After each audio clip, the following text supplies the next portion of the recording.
Hey, do we have any Disney Plus subscribers here in the house? Wow, that's all of us. Okay. The Jessens have jumped on the Disney Plus bandwagon, and it's been really fun to be able to watch and enjoy all those Disney classics that I watched growing up, and now I get to watch them with my kids now that they've been taken out of the vault. And one of those movies I got to enjoy yesterday with my kiddos, Alice in Wonderland. Anybody seen Alice? This is the cartoon version, not the creepy Johnny Depp version. Okay. They're both creepy, actually, but the less creepy version without Johnny Depp. And it's amazing as we're watching these cartoons, Disney in particular does a masterful job of being able to connect with like dual audiences, you know, where like the kids are watching and enjoying and taking it in and loving it. But then if you're a grown-up and you're watching and listening, you're like, I feel like I need to go journal right now. That was incredibly profound. And there was a scene that we were watching last night between Alice and this cat. You remember the kind of cat it is? The Cheshire cat. You remember this really creepy cat, but I thought it was fascinating. If you don't know the story, Alice is this little girl. She fell down a hole, and she's trying to find her way home. And there's this interesting dialogue between the two that I'm going to read to you that grabbed me. It began with Alice asking the cat this question: "Would you tell me, please, which way I ought to go from here?" "Well, that depends a good deal on where you want to get to," says the cat. "Well, I don't much care where," said Alice. "Well, then it doesn't matter which way you go," said the cat. "So long as I get somewhere," Alice added as an afterthought. "Oh, you're sure to do that," said the cat. "Only if you walk long enough." I watched that, I listened to that, and I thought, that reminds me of a phrase that one of my mentors once said, which was this: if you aim at nothing, you'll hit it every single time. I love that because that opened it up the world for me as a middle child who would rather be aimless than have to hit some kind of target. Who are my goal-oriented people in the house? Raise your hand. Okay. Who are more like, let's just go with the flow kind of people? Raise your hands. Okay, we got about half and half. Well, we've been talking around here. It's a new year. It's a turn of the page. It's a time for us to begin or continue to consider, where is God? What's he up to? And how might he be leading us individually, us as maybe couples or families, as we broaden it out, us as a church? How do we discern vision from God as he's beginning to let us know where he wants to lead us? Because we want, as God's people, to have clear vision. We want to have a 2020 vision. And if you're with us the first week, we talked about all of that begins with actually interacting with God. Proverbs 29:18 says, without vision or without revelation, people are going to stumble all over themselves. And maybe you felt like that as you look back on 2019. You felt like, I don't know where I was going. I don't know where I was heading, but we just survived the year. And perhaps that was you. It's a lot of us with the chaos that all of us navigate in life. But as we look ahead to a new year, what would it look like to look to God, to begin to actually get a sense for, this is where God is leading me? And we talked about prayer, and we owned and acknowledged that prayer is hard. Can I get an amen? Some of us are honest, and the rest of us are better prayers than me. And I respect that, but it's hard. Prayer is difficult. This is why Jesus, when he told a parable about prayer, he said, I want you to do this, and be careful not to give up. Because the temptation is, when it comes to prayer in particular, that we might perhaps give up. Yeah, it's an easy answer. We might give up.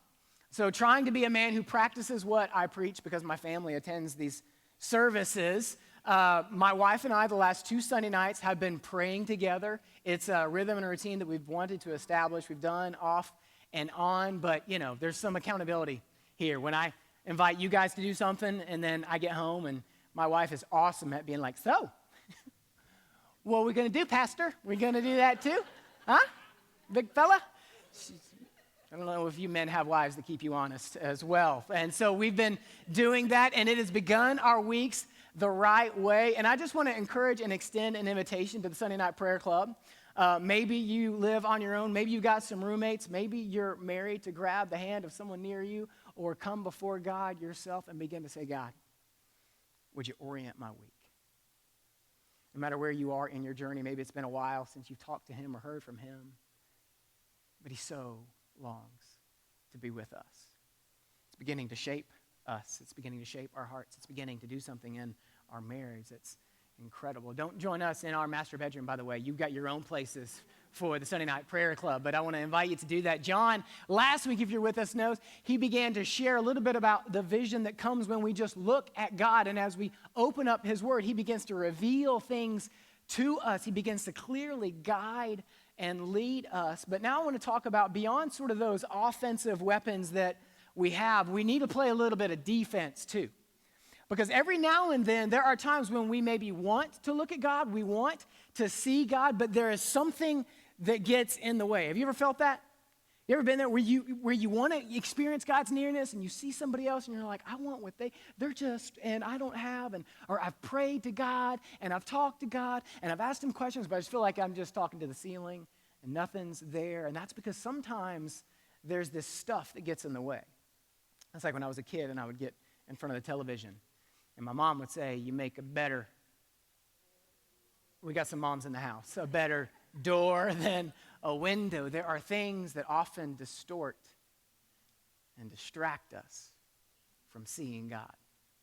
And there is one area that I want to talk about today that has plagued us for a while now, and it's something that we can trace all the way back to the beginning of creation. We see in the Bible that lots of guys wrote about it. Solomon talked about it. Jesus taught on it.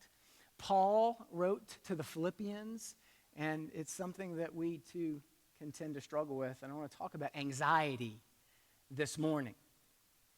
This is not an insignificant topic. It's one that I was reading this week. The American Psychological Association said that this is the number one mental health challenge and disorder in America. Did you know that 40% of Americans said that they are more anxious this year than they were last year? Maybe that's you. I can say it certainly is me. And perhaps I'm not alone. And into this struggle, Peter lends his voice to the topic. If you got your Bibles, open them up to 1 Peter chapter 5. We're going to be starting out in verse 5. This is God's word. This is Peter speaking to God's people. Now, he's an older man. He's got thinning or no hair. He's looking back on more of his life than he was looking ahead to. And he's writing to a group of Christians that are seriously struggling. They're facing persecution under the Emperor Nero, and he knows and hears that they are anxious. And these are his words to this family. Verse 5, likewise, you who are younger, be subject to the elders. Clothe yourselves, all of you, with humility towards one another. For God opposes the proud, but he gives grace to the humble. Humble yourselves, therefore, under the mighty hand of God, so that at the proper time he may exalt you, casting all of your anxieties on him, because he cares for you. Be sober-minded, be watchful. Your adversary, the devil, prowls around like a roaring lion, seeking someone to devour. Resist him, firm in your faith, knowing that the same kinds of suffering are being experienced by your brotherhood throughout the world. And after you've suffered a little while, the God of all grace, who has called you to his eternal glory in Christ, will himself restore, confirm, strengthen, and establish you. And to him be the dominion forever and ever and ever. Amen. And we talked about these offensive weapons that we have and praying to God and looking to God and hearing from God, but we also need to be aware that we've got to be on the defense too, because we have an enemy who is prowling around looking for a mind that he can manipulate, looking for truth that he can distort, looking for a family that he can tear apart, looking to a future that he can stop before it even starts, looking to a church that he can divide. I've heard it said that the birthmark of every believer is a bullseye.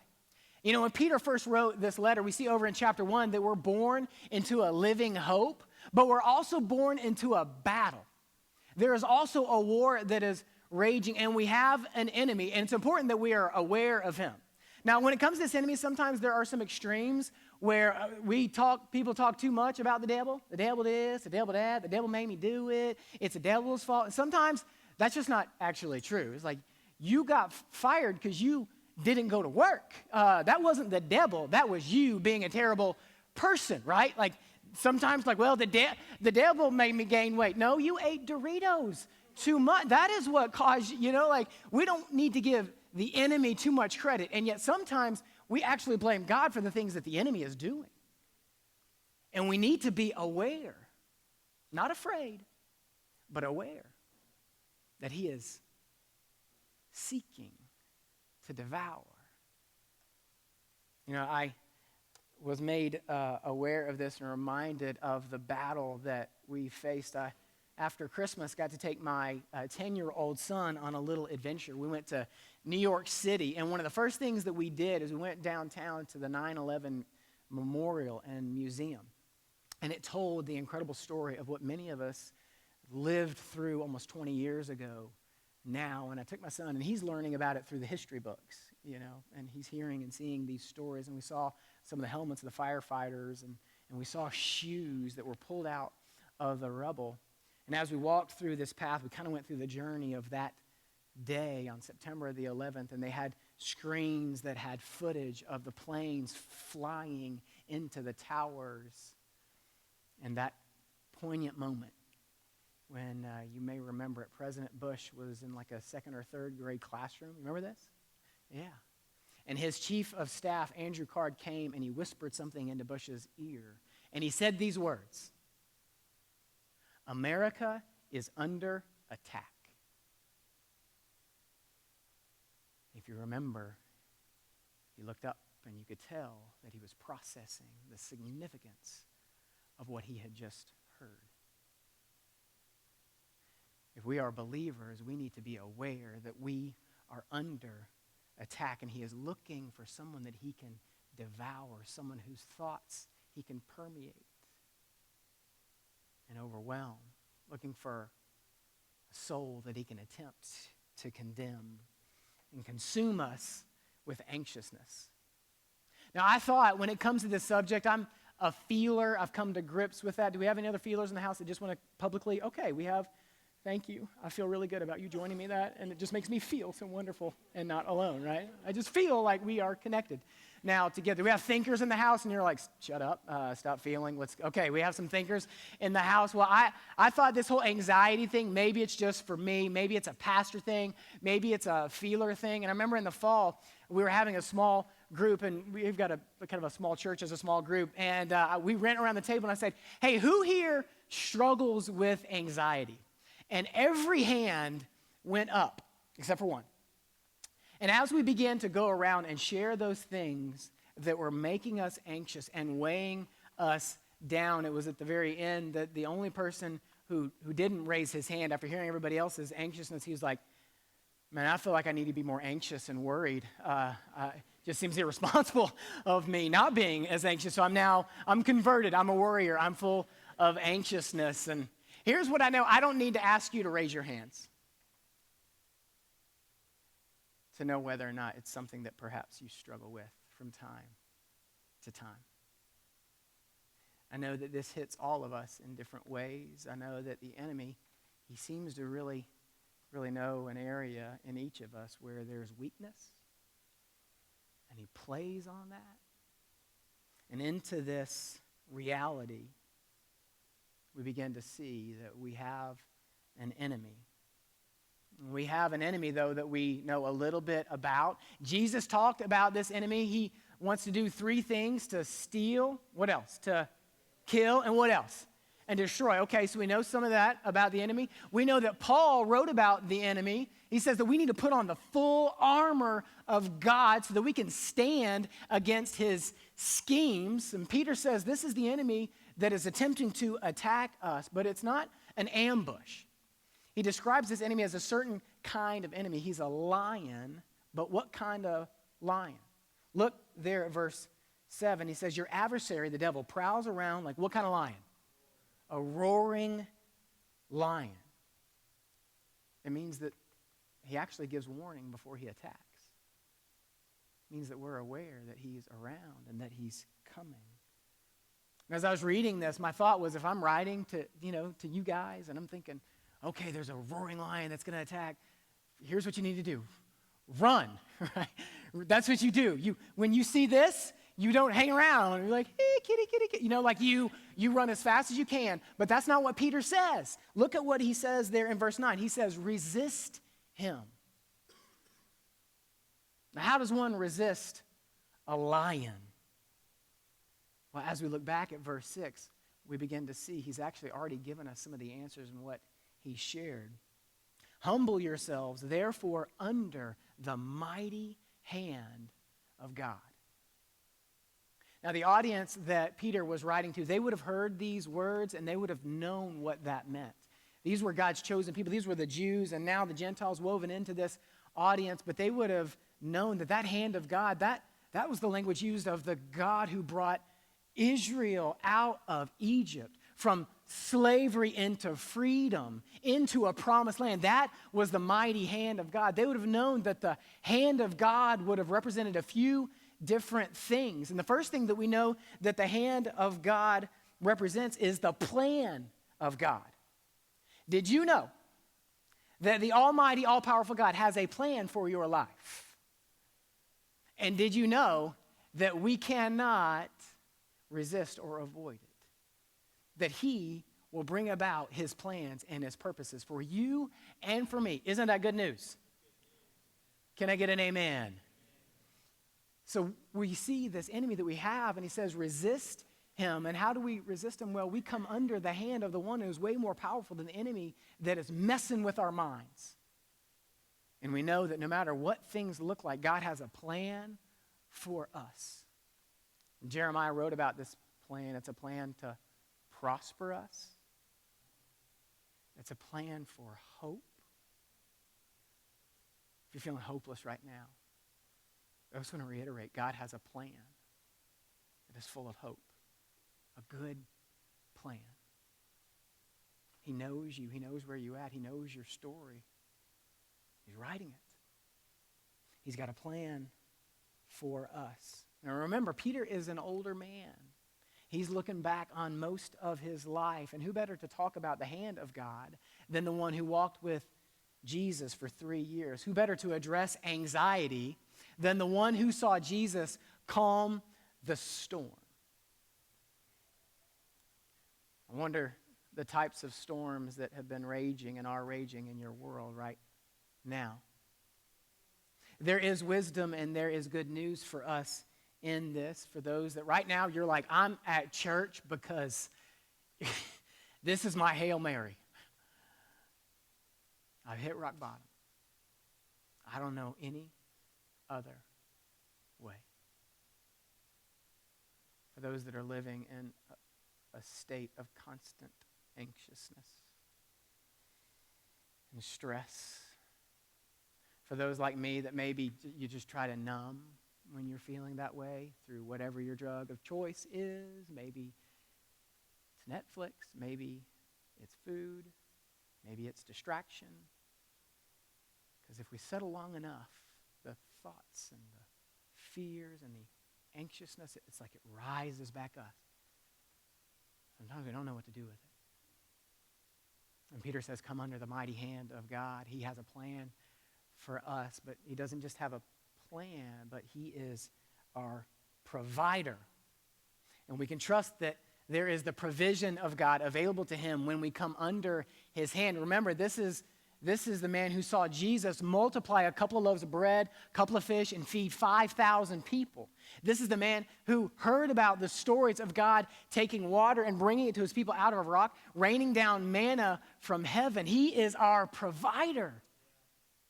That means I don't have to be the one that takes care of my family or our church or whatever he has placed in front of me, because he is ultimately the one who's going to care for those he entrusts me to. And finally, we know that the hand of God represents the protection of God. And that's really what I want to talk about a little bit more this morning. You remember when the disciples, they were on the boat, this massive storm arose. It was called in the Greek a seismos, this incredible storm. They are terrified. They all think that they're going to die. It's about 3 o'clock in the morning. They come out to the bow of the boat, and then off in the distance, they see a man on the water. Do you remember who that man was?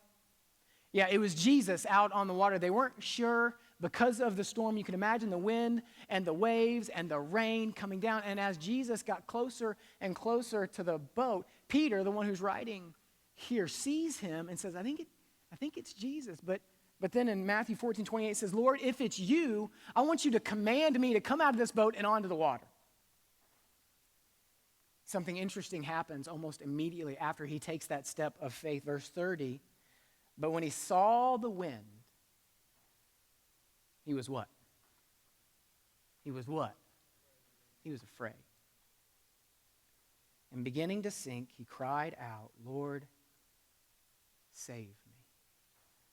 He saw the wind, became afraid.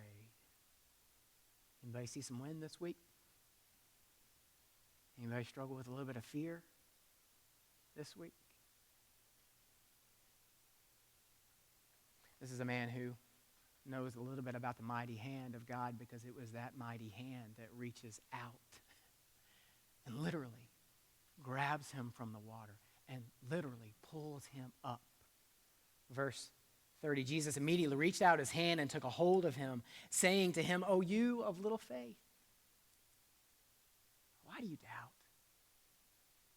I had a friend who always challenged me on how I read Jesus' words in the Bible. Like tone has a significant weight on how we receive these. And I read this really quickly, and the first time I read it like this: "Oh, you of little faith, why do you doubt?" Kind of like a angry, disappointed dad, you know? And then the Lord stopped me and said, no. Is that how you think I speak to my kids? God is compassionate. He's slow to anger. He's abounding in love. So I went back and I read it again. "O you of little faith, why do you doubt?" It's not condemnation, it's an invitation to trust. And if you feel condemnation in the words of God at any point in time, you can know that that's actually the enemy trying to distort truth and diminish the very voice who wants to encourage and to build you up and to invite you to more.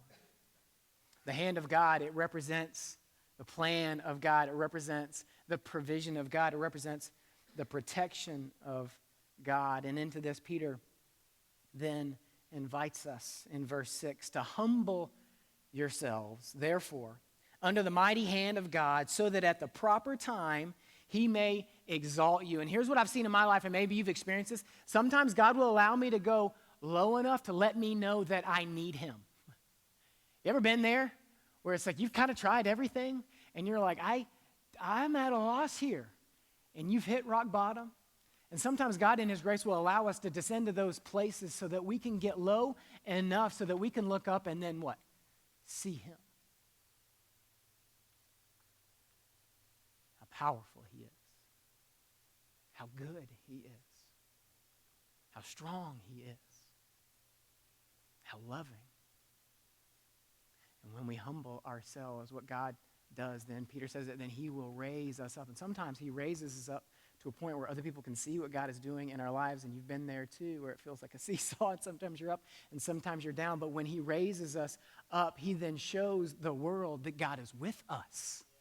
And he is working. If he can use a wretch like me, save a wretch like me, I suppose he can do anything in anyone's story.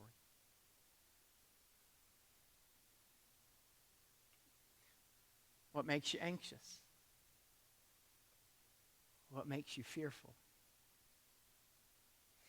I was thinking this week, what is it that captures my thoughts and my hearts when it comes to anxiety? And for me, and a lot of you dudes would probably relate, it has to do with what I'm responsible for as the provider and the protector. I thought that was my job with my family. And then I think about my role as a pastor of this church, and I think about all the incredible things God has done already and has yet to do, and how little bitty I am compared to how big the calling and the task before us is. And I'm starting to worry about these things, and I'm, men, one of the greatest lies that the enemy loves to whisper is this: you don't have what it takes. And I was wrestling with the Lord on that one, and I was just kind of echoing that, and he was like, I know, but I do. And he was bringing me low. He's like, you thought this was your church. And he brought back a promise that he told Peter when this whole church thing was going to take off. And he said, I will build my church, and the gates of hell will not come against or prevail against it. And in that I was brought low, and I looked up, and I saw the bigness of my God and how he just invites us to come and play, to simply trust him.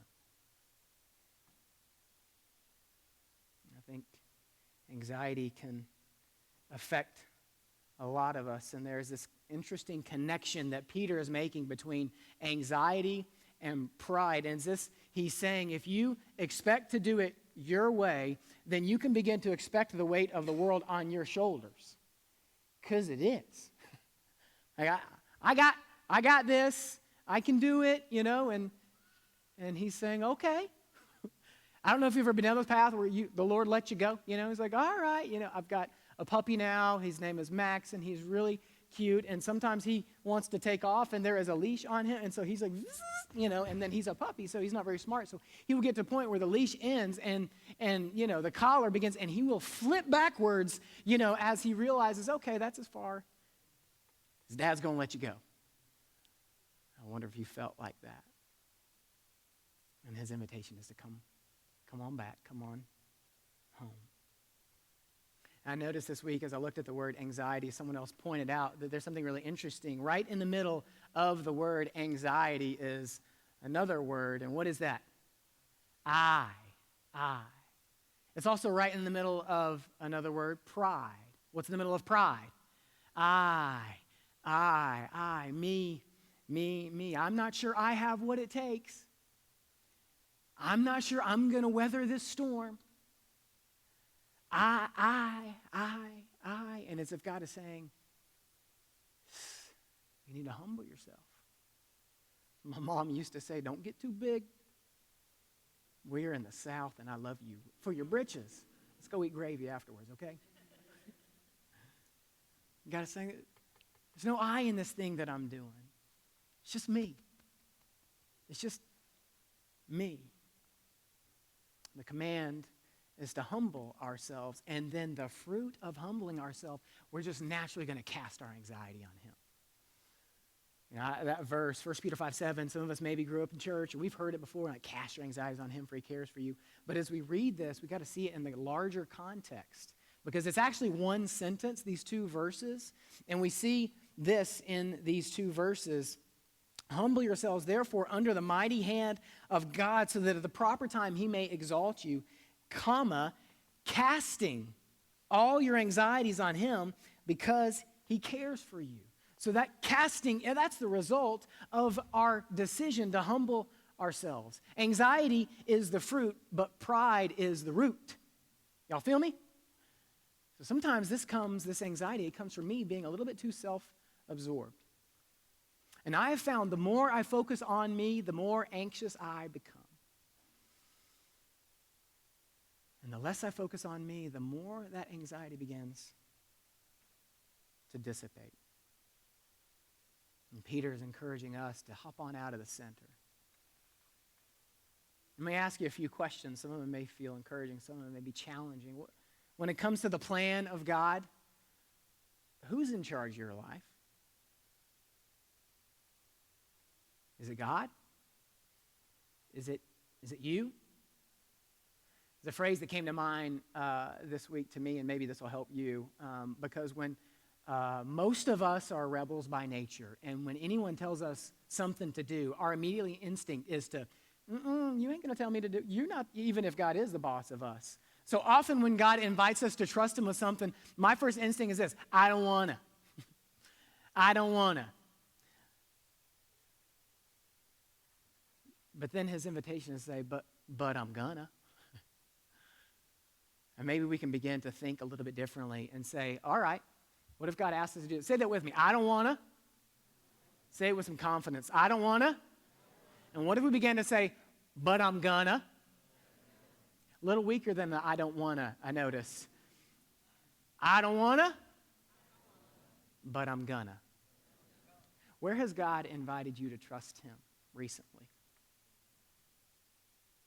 What maybe have you been carrying? He's like, I never gave that to you to carry.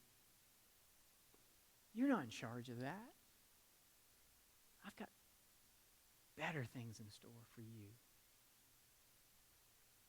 When you think about the plan for your life, have you gotten a sense for what God's plan is for your life? When you think about the provision of God, who's in charge of caring for and providing for you? David said, the Lord is my shepherd, I shall not want. Another translation says, the Lord is my shepherd, I have everything I need. The hand of God represents the protection of God. Where do you feel vulnerable? Do you believe that God is who he says he is? A strong tower, a refuge, a mighty fortress, a safe place for those he calls his own. And for those of us who are under attack, Peter lends his voice in verse 10. He says, and after you've suffered a little while, the God of all grace, who has called you to his eternal glory in Christ, will himself, and I love this, restore, confirm, strengthen, and establish you. To him be the dominion forever and ever and ever. God himself will restore us and he will strengthen us. Isn't this good news? As we humble ourselves, God will then raise us up. And I think it's only natural to focus on ourselves. It's human. If you have a kid or have been a kid, you can see this self-centeredness. You're born into it. And yet as we come under the hand of God, what he does, and when Jesus talked about anxiousness, when we talked about worry, he said, hey, look at the flowers, look at the lilies, look at the birds. I care for them. How much more does your Father in heaven love you? And then he goes on to say, seek first his kingdom and his righteousness. And then all these other things will be what? Will be added. There's something there about humbling ourselves and getting low.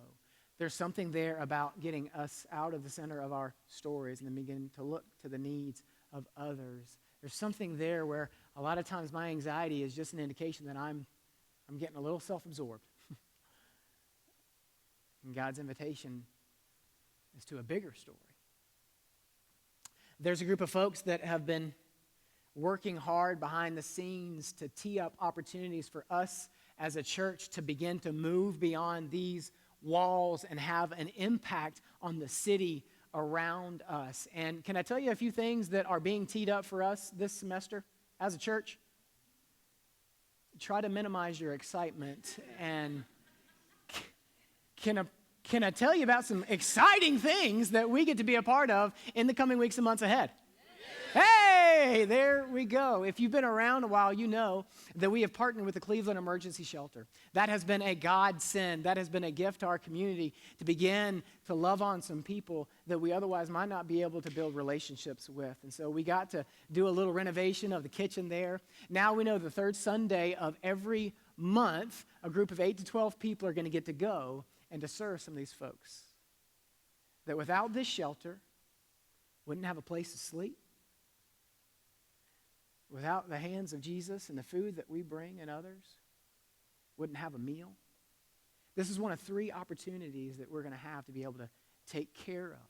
There's the mustard tree downtown. Once a quarter, we're going to go on once a month on Tuesdays. Becky Carter's got a crew of people that she wants to invite the second Tuesday of the month to go with her during the day and serve some homeless people down at the Chattanooga Community Kitchen. We've got some friends over at a new Morning Point that just opened up, and they invited us to come alongside some of their friends that are now living there and begin to build some friendships. And so once a month, we're going to go over there and we're going to play some games and we're going to share a devotional and just build relationships with some of these folks. Our kids in the kids ministry are writing notes to some of these folks who may feel forgotten or neglected. We've got a buddy program that we are birthing where if there are certain folks that live there that don't have family near, that no one visits, that we can actually, some of us have like more kids. We're swimming in kids. And we're like, I got more than I can even handle here. Where there are some that don't have any family and would adore a visit, someone that's thinking about them. In fact, every Wednesday, we got a bingo game going over there. It's high stakes bingo, actually. That's not all that we're doing. There's a group of people that have been going downtown. And at the Tennessee Oncology Center there, in partnership with Erlanger, those who are there and undergoing chemotherapy treatments, we're providing a Chick-fil-A meal for them and the incredible nurses that are caring for them once a month. We're now getting trained to be able to go into the prisons here in the area and bring the hope and the life and the light of the gospel into some of the darkest places in our city. Friends, we were meant for more than just our story. And God is inviting us to begin to consider how he might use us in ways that go beyond us, that transcend our needs and our wants and look to those around us. And you're going to be hearing more about these opportunities, and you're going to get your chance to jump in. But for this morning, I want to invite you just for a second to close your eyes. I want to ask you one last question, and it's this. Because we all are carrying something. And if we're not carrying something, someone we love is. And I love Jesus' words when he said, "Come to me, all who are weary and heavy, burdened, and I'll give you rest." Peter says to cast your anxiety on him because he cares for you. What this morning is heavy? What makes you anxious? How might God want to invite you to cast it on him in the midst of community